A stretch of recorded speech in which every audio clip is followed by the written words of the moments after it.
د شپې 11 بجې دي او دوه مسافر وړونکي موټر د کابل کندهار پر لویه لاره روان دي. دواړه موټرونه پر همدې یو طرفه سړک ګړندی تګ کوي او دواړو لورو ته موټرونه له یو بل څخه په تیزۍ سره تیریږي. د بس دننه ځینې مسافر په ژور خوب ویده دي، ځینې د اوږدې لارې ستومانیو او خپلو کورنیو ته د ژر رسیدو په هیله تصور کې ورک دي. بار وړونکي لوی موټر بیا پر همدې تنګ سړک خپله لاره له درنو بارونو سره په ګړندي تګ رالنډوي. په لوی مسافر وړونکي موټر کې ناست خلک له ډیرو هیلو سره کور ته د رسیدو په تمه دي. دوی له برخلیکه ناخبره نه پوهیږي چې څو شېبې وروسته به ځینې د کور په ځای کور او ځینې روغتون ته وړل کیږي. دا هغه شیبه ده چې ژوندونه بدلوي، هیلې مړې کوي او کورنۍ د ویر په داسې ټغر کېنوي چې په سفر د تللو کسانو راتګ یوازې په خوب بدلیږي.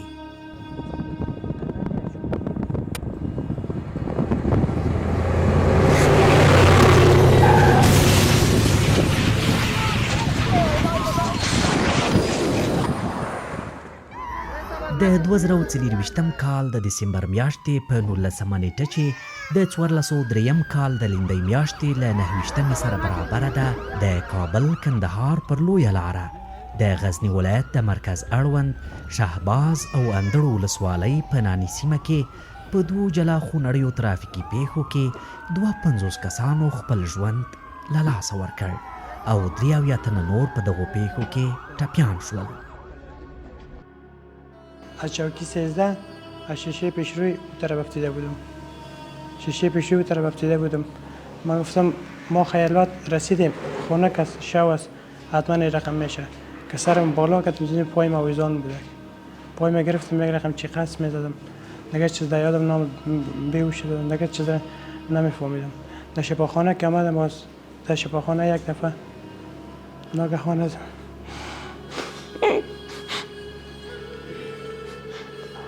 کاکای ما پیشه هیچ نمیشه.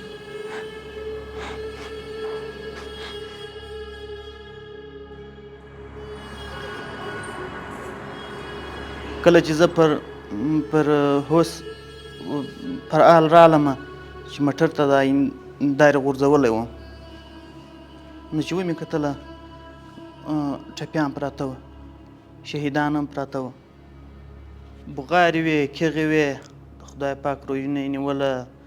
پخپله مې ولیدل چې پښې یې پسې ځړېدلې، سرونه یې مات وه، خو هر یو خپل په غم اخته و.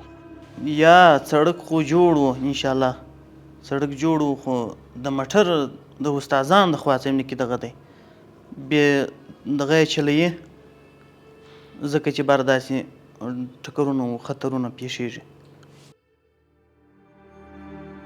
دا مستند فلم د کابل کندهار لویې لارې د وروستیو ترافیکي پیښو د زیاتوالي لاملونه څیړي او ترڅنګ یې د هغو کسانو غږ ته هم انعکاس ورکوي چې پر دغه لویه لاره یې د خپلو کورنیو غړي له لاسه ورکړي دي. که څه هم له پیښې څخه 3 ورځې تیرې شوي دي، خو لا هم فضا خاموشه او ویرجنه ده. د ځایي چارواکو له لوري د پیښې په لومړي سهار بس موټر او یو شمېر نور پاتې شوني انتقال شوي، خو د دغه ټیلر موټر له پاتې شونو څخه د دې خونړۍ پیښې ویرجن تصویر په ذهن کې سازیږي. موټرونه لا هم هغسې ګړندی تګ کوي او داسې معلومیږي چې چا له دې پیښې څخه عبرت نه دی اخیستی او په موټرونو کې د ناستو مسافرو سترګې ټول همدا پوښتنه کوي، آیا د دې ټولو سره سره هم څه بدل شوي دي؟ دا مستند فلم د غزني له همدې سیمې او له همدې ځایه خپلې څېړنې او د ترافیکي پیښو د لاملونو په هکله خپل سفر د کندهار په لور پیلوي. موږ د غزني له خونړۍ پیښې وروسته د قربانیانو د کورنیو په لور روان یو. په لاره هر څه معلومیږي چې نه ترافیکي نښې شته او موټرونه پر همدې یو طرفه او واړه سړک له یو بل څخه تیریږي. لا هم ترافیکي اصول تر پښو لاندې کیږي. لا هم غفلت او بېپروایۍ د دې خونړۍ پیښې د تاریخ تکرار ته لار هواروي. د دې لارې په اوږدو کې ډیری ټکر شوي موټرونه پراته دي. په ځینو یې داسې شعارونه هم لیکل شوي دي چې برداشت به یې څه وي B52. له دې څخه موخه دا ده چې دا موټر یې د تیز سرعت له امله له تیارې سره تشبیه کړی دي. دا موټر شاوخوا 2 میاشتې وړاندې له دې کورولا ډوله موټر سره ټکر کړی و. د سیمې عیني شاهدان وایي چې په دې واړه موټر کې ښځو او ماشومانو خپل ژوند له لاسه ورکړ. B52 الوتکه هم پر ځمکه تر ناڅاپي ناستې وروسته په داسې حال شوې ده. دغه موټر د کندهار طرف پسې را روان سوی ولو. هغه د تودې چینې په سر کې هغه لوکسل موټر تر بل موټر مخته کېدو. هغه باردار د پریر موټر ولو. تر اوس دا موټر مخته کېدو سلالي مخ سوی هغه بل موټر پرې رسېدلی و. هغه یو واګو په کې سپاره کسان 15 نفره شهیدان سو. په هغو کې 2 وړوکي وو، یوه ښځه وه، یو ډریور د دغه موټر ولو او یو بل نفر ولو او 3 نور کې زخمیان سولو. دا موټر په ډېر تیز سرعت باندې را روان و او دې ډریور د مهمن بابا شرکت نمایندګي ده. د 15 ساعته متصل تګ را کړی و. نو 15 ساعته متصل تګ چې موټروان نه کوي هغه خو په قانون کې نص دی دا تګ کوي. هر شرکت باید 2 کاله جزایي سي. ځکه داسې کله وخت ټکر وکړي او یا کله وخت یو موټر خراب سي، په دې شاهراه باندې په دې سړکو باندې 8 ساعته 9 ساعته سواریان دغسې پاتې دي، بل یو موټر هم نه ورته راغواړي دا شرکتونه. دا د ډاکټر اجمل مخلد کور دی. هغه څوک چې د غزني په خونړۍ ترافیکي پیښه کې ژوند له لاسه ورکړ. د کور مخته ماشومان لوبې کوي. دوی بې پروا، خوشحاله او له دې ستر غم او ویر څخه ناخبره دي. ډاکټر مخلد 2 لورانې او 2 زامن لري. د ډاکټر د کور فضا په بشپړه توګه خاموشه، ویرجنه او کرکجنه ښکاري. د دې حالت لیدل او زغم د هر چا لپاره سخت دي. د نوموړي کور ته لا هم خلک د فاتحې لپاره راځي او غواړي د ډاکټر مخلد په ملا کړوب او سپینګیري پلار ته تسلیت ورکړي. بسم الله الرحمن الرحيم والضحى والليل إذا سجى ما ودعك ربك وما قلى وللآخرة خير لك من الأولى. د ډاکټر اجمل مخلد پلار خپل زوی د خلکو د خدمت لپاره روزلی و. کلونه یې د هیواد په بیلابیلو ولایتونو کې د ډاکټر په صفت دنده ترسره کړې. د پلار ویاړ و، خو نن یې د پلار سترګو ته کتل دا روښانه کوي چې څومره دردمند دی او غریو نیولی انداز یې یوازې والدین درکولی شي. زوی یې دوی ټول یوازې پرېښي، خو درد یې لکه د یو سیوري په څېر د پلار تر څنګ پاتې دی. د ما زوی و اجمل خان بیدو ډاکټر و. بیا په د موسسې سره یې کار کاوه. نو په میاشت کې یې وارې 2 وارې کندهار و هلمند ته هم تو او د نورو کلونو چې کار کړی ده. دی یوه وارې هم خپل موټر نه ده پرېښی و. بوی بیا ما به ورته خطر به وي پر لارې ول. هلته مې کارونه ډېر. نو بیا چې تو له دارې وار په دا 2 کال کې یوه ورځ هم موټر نه ده پرېښی. له دارې موټر پرېښی ولنې بیا یې مورې سرګردانه. بیا چې له هغې خوا دی را رسوی و. ماښام موږ ډوډۍ وخوړه.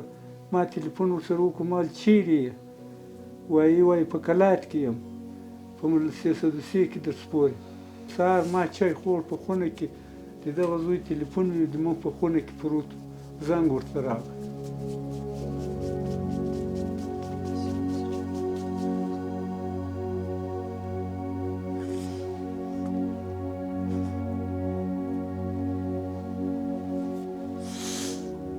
په دا تلیفون کې چا ورته ویل کومې شفاخانې کې زموږ ټولچې دا کومې شفاخانه ده چې زه ورته غور پیدا کېږي ته راسه.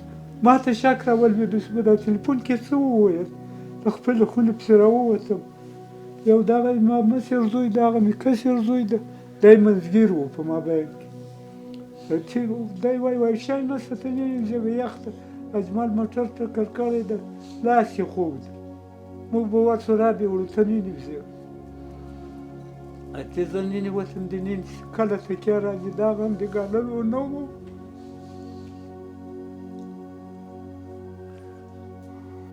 د مخلد پلار په خپل مرګ راضي شوی.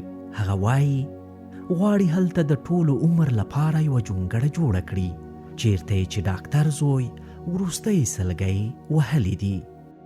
هلته خو نو دغه ځای ما ویل نو کاشکې زه دلته مړ شوی وای دی نه وای، او کاشکې دلته د ونه او بادي وای چې زه دلته ملنګ شوی وای.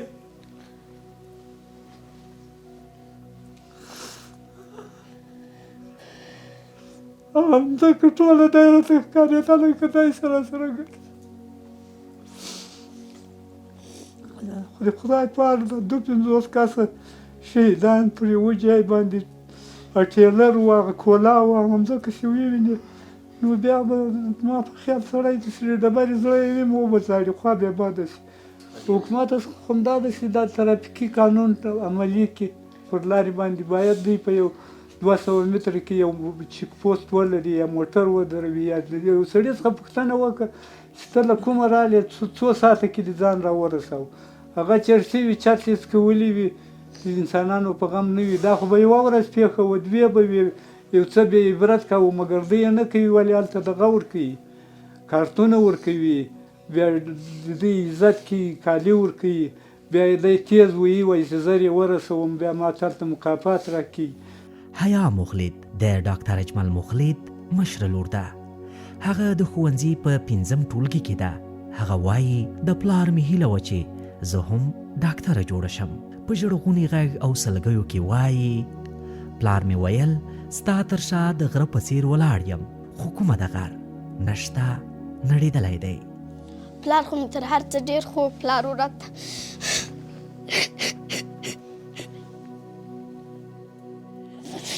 پلار مې هېڅ وخت نه هېرېږي.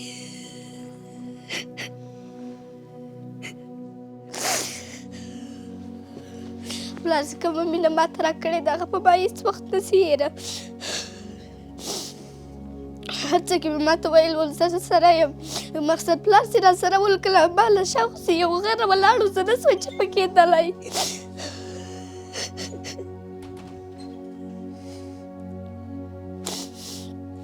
خاطرې خو مې د پلار ډېرې خاطرې راسره ولې.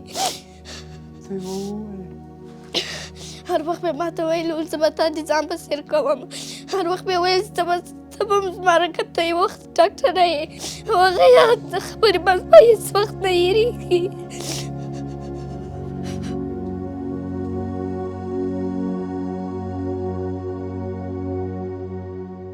د حیا مخلد هیلې په اوبو لاهو شوې. هغه د نړېدلي غره په فکر کې ډوبه ده. هغه د پلار له مینې په ماشومتوب کې بې برخې شوې ده. بې وسه او یتیمه څېره یې زړه سوری کوي. موږ د خپل سفر په دوام د ډاکټر مخلد له کور څخه وځو او د دې پیښې د څو ژوندیو پاتې کسانو د کورنیو په لور حرکت کوو. حبیب الله او رحمت الله دواړه له دې پیښې څخه روغ وتلي او کورنیو یې خیراتونه کړي. موټر هم کابل طرف ته روان و، دغه بل ټیلر هم کابل ته روان و. کله چې په دې ځای کې موټر ښوتل شي که راسو کې له روډه کښته شي، په دې وخت کې ټیلر خپل لاس راواخته، موټر ډېر سپیډ کې و. په دې وخت کې موټر په اډې کې ولګېدو. داسې نور زه پوه وم خو شا سیټ کې مخه نه رامعلومېدله، مخ ته مې څوکۍ وه، له هغې چې داسې ووال سوم بیا ښکته ورغورځار سوم، بېرته داسې راپورته سوم، بې هوښه سوی نه یم. نو په دې چې مینه روان یم بدن مې لاس ووهلو، نو نن نور برابر و. یو بل ملګری مې په څنګ کې ناست و، یو کندهاری و که د کوم ځای و، د هغه له شیانه وکتل عینه شا مکمله عینه ماته وه. بیا ولې له دې نه به کښته سو، چې اول هغه کښته سو، بیا مې دا ملګری په وچ سو راغی، هغه هم راکښته سو، ورته زه مې راکښته سوم، چیغې ویلې، مړي پراته وو، ټپیان پراته وو، بد حال ورسره په دې وخت کې. د شپې 7:10 دي. موږ د مقر ولسوالۍ د امنیه قماندانۍ له ځواکونو سره یو ځای د موټرونو د تمځای په لور حرکت کوو، چیرته چې خلک وایي د مسافر وړونکو موټرو چلوونکو ته د نشه یي توکو ترڅنګ یو شمېر نور امتیازات ورکول کیږي. دلته بیا کیسه بل ډول ده. موټر چلوونکي په جلا VIP اتاقونو کې دا ډول رنګ خواړه نوشیجان کوي. دا د دوی په امتیاز کې شمیرل کیږي، ځکه ټول مسافر یې د ډوډۍ خوړلو لپاره راوستلی دي. په هر حال دلته زموږ موخه د نشهیي توکو موندنه ده. امنیتي ځواکونه خپلې پلټنې پیلوي. د هر موټر چلوونکي په څیره کې ویره له وړایه څرګندیږي او امنیتي ځواکونه په همدې ځای او اتاق کې د یو موټر چلوونکي سره دغه ډول نشهیي توکي پیدا کړل چې ټابلیټ کا نومیږي او د روغتیا پالانو په خبره چې موټر چلوونکي یې د خوب د تښتېدلو لپاره کاروي. له دې سره سره څو موټر چلوونکي له موږ سره په خپله خوښه مرکې کولو ته حاضرېږي او پر دوی لګول شوي ډېری تورونه ردوي. بس هغه سړکان چې د حکومت ته ناسګر دا شان جوړ شي، سړکان تنګ جوړي، ټیکهدار غل دی، ارې غلاوي کوي، ورور ډېر سړک کم جوړي، خراب کډېږي، جمپونه چې خامخا به لګېږي، مسافربرې موټران چې ځغلي، اسپایران چې جنجال کوي. به هېڅ شي کې نسته، هغه مجبوریت ملامچا مجبوریت دی چې ځان رسوي در ځای، نور هېڅ ملامچا نه لري. بس دا د خدای تعالی پېښې دي چې اوس یې نو علاقه نشهیان دي موټروانان. و په سولې کې به دا نه خود نه شي یو چرس بس کوي، دا زموږ په ملک په ټونو تاریاک جوړېدل، دا څه کېدل، خو د هغه خلکو څه کول.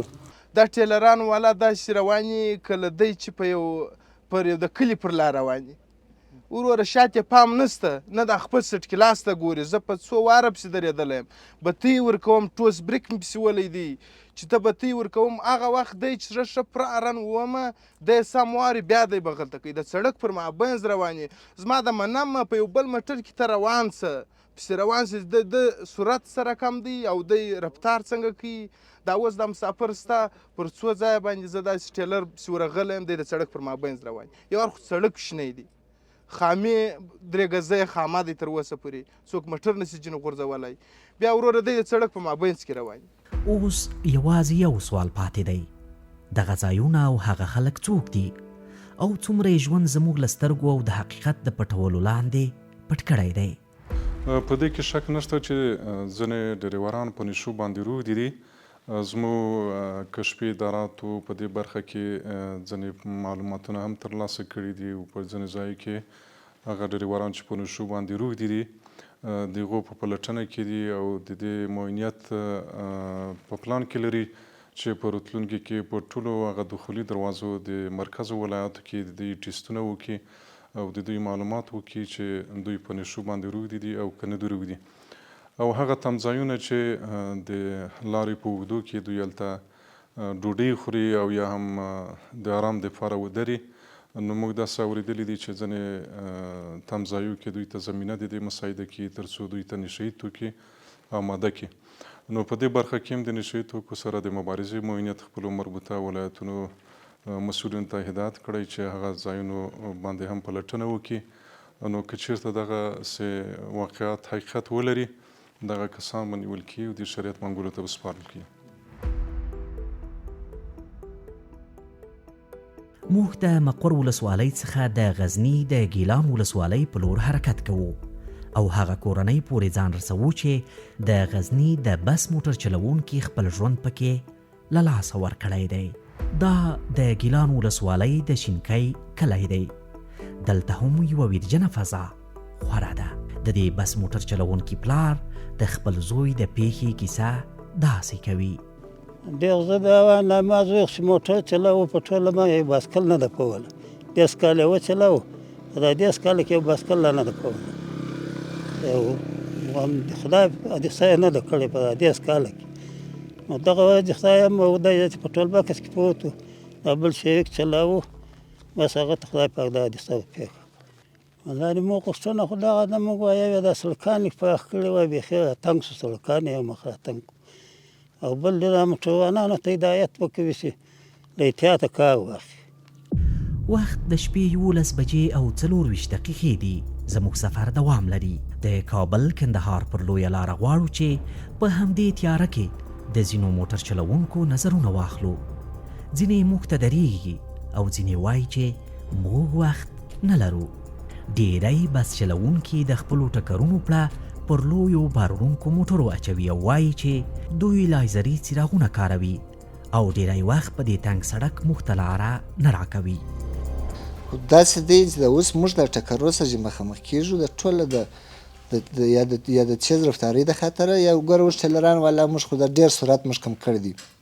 په داسې حالت کې راځي چې دوی اول خو د دوی پلور ورکړی چې موږ د دوی سره یو ټیر ګز سره موږ درګزي ته واچو خامیه ته په یو ټیر کې وسرچېږي په بل حالات کې دی وروره پلورین بار کړي یا داسې باره بار کړي چې دغه د بلابود دي او د بتۍ 4-5 بسته کړي موږ خو ارام په هغه بتۍ خپلې کمپنۍ په بتۍ کې روان یو په پسې دغه موټران د ټکر شوله د ټیلر والا د ټیلهداره موټر دی په خپله ټیله پر شین نه دی ګرځېدلی ټیله ماته مو وویل کلینر یې ورته ویلي چې په هغه سره بیا دی پر روان و ټیله خطا شوه د مسلمانانو ټوله په شهادت ورسېد هغه بل ټانکر چې دی هغه بیده و د بیده په حالات کې د موټر پر وغلی دی هغه حالت ته ورسوي خو د بار وړونکو موټر چلوونکي هم خپل دریز لري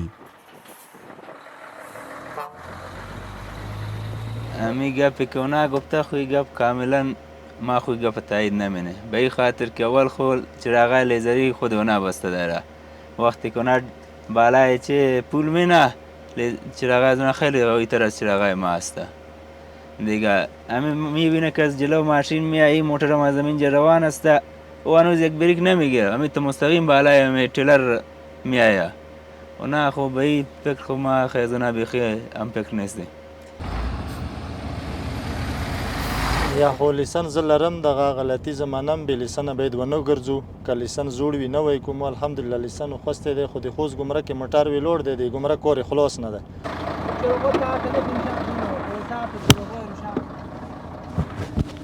بس وږی وم سهار مې ډوډۍ نه وه خوړلې دا خو ډېر بد کار دی څه وي چې ډوډۍ خورې باید موټروان مجهز ناست وي که نه مجهز ناست وي د شترنګ ته ګیر او شوي ته سیستم ته یې فکر وي بس بله ورځ چې ټاکر وشو هغه د دغو خوب او د دغو مشکل نه پېښ شوه که نه بس اوس زه مجرم یم په دغه کې چې ډوډۍ مې خوړه لیسنس ولاکې نه لیسنس نه لرم درواغ په کار نه دي والله که ترافیکي قانون والله که داسې بلد وم استاد څه درواغ درته ووایم والله مسافرولونکي ډېرې بې احتیاطه دي په موږ یې راوباسي راباندې باسي والله 5-6 واره مې سوکه خامې ته تیکوس کړی دی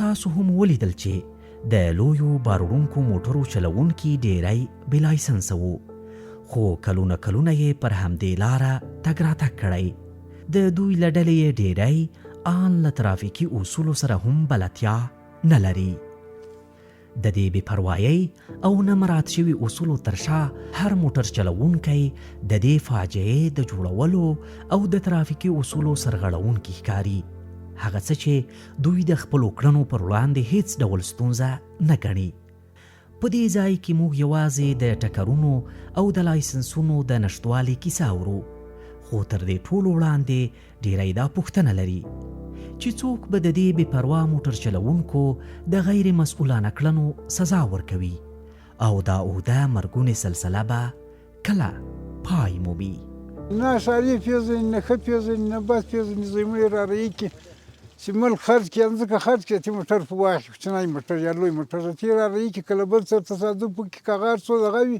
خو ځای باندې ورځي نو دغه له حکومت چې موږ دا خواهش ده دا یو دغه دې وکړي یو د جوازونه په دغه موټروانانو باندې واخلي دویم دې توصیه ورته وکړي چې دا موټر استه بوځي اشارې وپېژني ښایي اوچه پلاس وپېژني او که نه کړلو هغه باید چې جریمه کړي او شرکتو ته دې باید دغه ورکړي خبر ورکړي چې دغه موټروانان بې نظمه موټروانان په دغه کې مه نیسئ او کلینرانو چې په لاس په لارې مه ورکوئ د دې لارې یو شمېر موټر چلوونکي د سړک پراخوالي او د ترافیکي نښو د نصب کولو غوښتنه کوي دوی وایي خو زموږ عمده مشکل اوس دغه دی چې اوس هغه سابقه سړک دی یعنې 200 کاله در مخه دا سړک جوړ شوی دی نو اوس خو وسایل بیخي ډېر جرابت آمد تقریبا چې زه خپل د ځانه را فکر وکړم دا 3000-4000 وسایط پر د لارې باندې ربط عمل لري نو د دغه سړک کموالی هم څه مشکلات جوړوي دا د دې خپل نظر د سرک کمزوری نه دی خپل په انجنیري اصولو کې سرک چې دی د سرک لینونه مغه 3.15 د یو لاین عرض دی چې په هماغه منل شوي معیارونو باندې دغه سرک او د هغې اوږې چې دي، یعنې موږ تاسو شولډر ورته وایو، هغه جوړ شوي دي. د سرکونو سور کم نه دی، اما بسنه نه کوي موجوده ترافیکو ته. نو په همدې خاطر ټولګټ وزارت په پلان کې لري چې د دې لپاره چې ترافیک حجم تقسیم شي، نو د دویم لاین چې تاسو یې شاهدان یې چې کار روان دی د کابل د طرفه د غزني په طرف باندې، په همدغه سلسله باندې د بودیجې او د امکاناتو په کتلو سره تر قندهار به دویم لاین چارې هم شروع شي. د اوس د کابل نه تر غزني پورې عملاً چارې جریان لري. کله چې دغه طبقه تکمیل شي، ورسره څنګ کې به ټول علایم ترافیکي علایم او د هغو ضمایم ټول به د سرک کې نصب کیږي. موږ د شپې ناوخته زابل ولایت ته ورسېدو، خو زموږ سفر دلته نه ختمیږي. سهار وختي موږ د ترافیکي پولیسو سره یو ځای د وړو او لویو موټر چلوونکو څخه پوښتنې کوو. هدف یوازې یو دی، د ترافیکي اصولو د پوهېدو کچه او د لایسنس لرونکي موټر چلوونکي. خو کیسه هماغه پخوانۍ ده. ډیری موټر چلوونکي خپل ځان تیر باسي او د لایسنس نه لرلو په اړه بیلابیلې بهانې جوړوي. د دغو خبرو اترو له لارې موږ یوازې د یوې بې پروایۍ بڼه ګورو. هر موټر چلوونکی خپلې بې مسؤلیتۍ ته په ساده توګه غاړه ږدي او د لایسنس نشتوالی یا د ترافیکي اصولو نه مراعات کول کوچنۍ خبره بولي. د کندهار بیا تر غزني پورې موټر چلوم، د 3 کاله کېږي چې چلوم. لایسنس نه لرم، په جوړوم یې. لایسنس مو مشکل نه لري. لالا سړی مسې خیر او خیرات بیداره شاید لیسنس شکر خیر بخش دې ډېرې وروره دا مساس نه لیسنس ته نه اسناس اوس مې نوی راوستلی ده. باید کنټرول کړي، باید ما هم کنټرول کړي، دی هم کنټرول کړي. هر یوه ته باید سزا ورکړي. زه دا نه وایم چې ما ته نه راکړي ده ته جا ورکړي. هر سړی چې دا کار کوي باید سزا ورکوس. که سزا ونه کوس دا کار نه کنټرولیږي. دا اوس پر لاره روان د هغه مو ویله چې معنا د خدای مخلوق یې دغه په ډغر کښېنوله. که چیرې دغه پر چم دې ته سزا ورکوس بیا په آینده کې داسې کار نه کیدی. اگه سزا نوینی بیا هیچ مشکل نسته. بس درسته چیر سالم خلاص. ریاست پلیس ترافیک افغانستان به خاطر جلوگیری از حادثات ترافیکی تحقیقات کلی را به انجام رسانیده. یعنی در این رابطه بی تفاوتی اختیار نکرده. اول تحقیق صحرایی، تحقیق علمی را انجام داده که چرا حادثه ترافیکی به وقوع می پیونده. در تقریبا این تحقیق توسط 6 نفر از متخصصین ترافیک انجام شد. اعتبار شهر کابل تمام مسیرهای شهرهای 5 سمت کشور مورد مطالعه قرار گرفت. سفر شد به هر شهرها از ابتدا تا انتهایش. تماما مشکلاتی که در مسیر جاده ها بود اینا تحت بررسی قرار گرفت. دیگه فعالیت ما تماما آمادگی های ما این بود که تمام عواملی که باعث راهبندان‌ها میشه، ازدحامات میشه، ناهنجاری ها میشه و بالاخره یک حادثه ترافیکی چی در داخل جاده‌های شهری و چی در شهرها وجود میره در داخل همین طرح هست که این طرح بخیر منظور شود، در دسترس ما قرار بگیره. باز ما به خاطر تطبیق طرح پلان‌های تطبیقی خود ترتیب میکنیم. موږ خپل سفر ته دوام ورکوو او د شپې ناوخته کندهار ته رسیږو. دلته زموږ موخه د ترانسپورتي شرکتونو له مسؤلینو سره خبرې کول دي. ډیری کسان زموږ له کمرې څخه تېښته کوي، خو هغه څه چې په حقیقت کې د حیرانتیا وړ دي هغه دا چې دلته ځینې مسؤل کسان هم چې د خلکو د ژوند او سلامتیا په اړه مسؤلیت لري، دوی هم له ترافیکي اصولو په بشپړ ډول نه دي خبر. اوس فعلا خو چې دی نو کیلومترونه ټول قید شوي، موټران جی پی اس شوي دي. مخکې سرکان هم خراب وو، نو اوس د هغه پرتله باندې موټران ټول جی پی اس دي، کیلومترونه یې قید شوي دي چې د 90 نه تر 100 پورې سپیډ ده د موټرانو. نو مخکې چې وو هغه موټران اکثریت په لوړ سپیډ باندې تلل، سرکان خراب وو. اوس فعلا سرکان چې دي هغه سم دي، سرکان جوړ دي. تقریبا زموږ چې موټر د حرکت کوي هغه 8 ساعته کې رسیږي. یو موټروان یو دانه کلینر ورسره تقریبا تر 10 ساعتو پورې یو موټر چلوونکی حق لري چې د خپل موټر وچلولی شي. داسې ښکاري چې نه یوازې عام موټر چلوونکي، حتی د ترانسپورتي شرکتونو مسؤلین هم د ترافیکي قوانینو او اصولو سره بلدتیا نه لري. موږ یوازې د یوې بې پروایۍ لړۍ ته ګورو چې ټول د خپلو دندو له ناخبرۍ او بې پامۍ سره لاس او ګریوان دي. نو یو کشر ورور مسافر دی، د کابل را روان دی. نو اوس به راورسېږي، یو 15 دقیقې بعد به راورسېږي.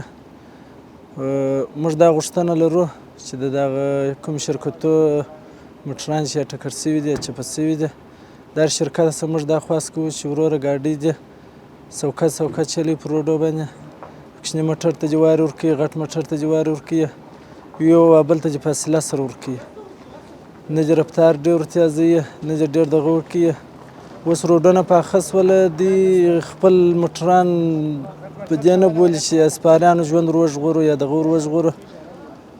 خو دا خواست کوم د شرکتو والا څخه چې موټران دې څه په احتیاط وچلوي. خپل ورور ته م ډېره کورنۍ ډېره اوس د هغه دی چې بابا ټلیفون وکړ څنګه سو راورسېدې، موږ دا اوس ورته په انتظار. د ده خو لمبر کار نه کوي، ډېرې علاقو کې لمبرونه کار نه کوي. موږ ته یوازې یوه پوښتنه پاتې کیږي، که مسؤلین په خپلو دندو نه پوهیږي نو څوک به د دې سترې فاجعې د مخنیوي لپاره ګام پورته کړي؟ څومره باید ترافیکي اصول مراعات شي؟ موږ بیرته د پلازمینې کابل په لور په همدې شپه حرکت پیل کړ. ژوند قمار نه دی. ولې د یو چا په سرنوشت لوبې وشي؟ ولې د یو چا د کورنۍ رڼا خاموشه شي؟ ولې تنکي ماشومان یتیم او بې سرپرسته شي؟ دا د پلازمینې کابل د کمپنۍ سیمه ده. دلته هره ورځ د جنوبي ولایتونو لپاره لوی مسافر وړونکي موټرونه له مسافرو ډکیږي. په دې ځای کې خلک هره ورځ د سفرونو لپاره د موټرو په قطارونو کې ولاړ وي او سفر ته چمتو دي.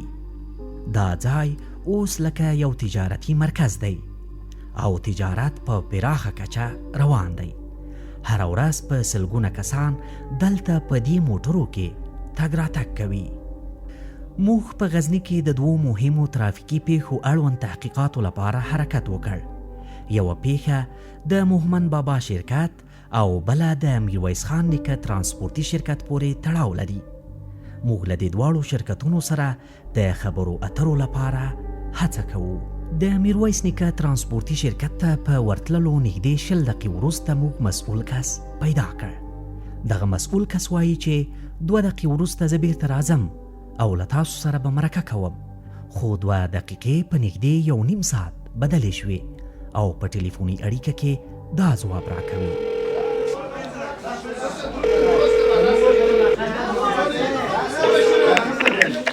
استاد خیب خیر دی؟ موږ خبریالان یو، ته څه شوي استاده؟ موږ ته یو کار پیدا شو، موږ ووتلو وروره خبریالان یو ورور مې جسم ما د وخت دفعه وویل چې هغه کار مې پیدا شو، دلته موږ یو رئیس یو څه مشکل پیدا شو، په وب سره راغلم راکه ورور. خو دلته موږ مرکې درته منتظر یو، ښایي مرکه سره کوم کوو. سبا رسئ، موږ به موټر درته درولېږو. موږ د مسا جلسه تاسو نه شو پرېښولی، دلته د موږ کار دی او تاسو دلته باندې تامین کړي را کټ پورم چې باندې وي. وروره موږ هلته درته نه وي چې د وخت هغه کار موږ په وب سره ولاړو. ورور مې جف نه هلته خو تا ماته وویل که نه تاسو دلته منتظر سئ، دا نور شرکتونه خلاصوو. په نه ده څه هغه نه ده که نه چې وزارت یو مشکل پیدا کړم، یو مشکل ولرم، زه مجبور یم کار ته ورشم. هلته مې یو څه چا وعده کړې وه، په وب سره ووتل ورور. یعنې اوس نه کېږي مرکه که نه؟ نه ورشه بیا موږ درته زنګ ووایو، دغه د لمبر دی که درته زنګ ووایم چې راسئ په دوره. د یو شمېر نورو شرکتونو مسؤلین له موږ سره خبرو کولو ته چمتو دي. د دې په اړه د موږ معلومات چې کړي دي، دا د ګازو له ټانکر سره ټکر کړی و او کیلومتر ترانسپورت ورکړی ده شرکتو ته او موټر یې قید کړي دي په 115 باندې. او د موږ موټر چې کله دیسم کړی وه له 15 تر 80 پورې، تر دغه موږ خبر سو چې کیلومتر یې وه، د ګازو ټانکر وای په ملامت وه. خو مسیر یو مسیر ده. ما اول هم درته ویلې چې زیاتره حادثې راپېښېږي د مسیر له نګاه نه راپېښېږي. له امارت اسلامي نه خو همدغه غوښتنه ده چې په هر ځای کې هغه خپل مسؤلین که د سرکو یې، که مثلا د ترافیکو یې، که د هر چی شي، هغه خپل وضعیت ورته معلوم کړي، هغه خپل مسیر ورته معلوم کړي.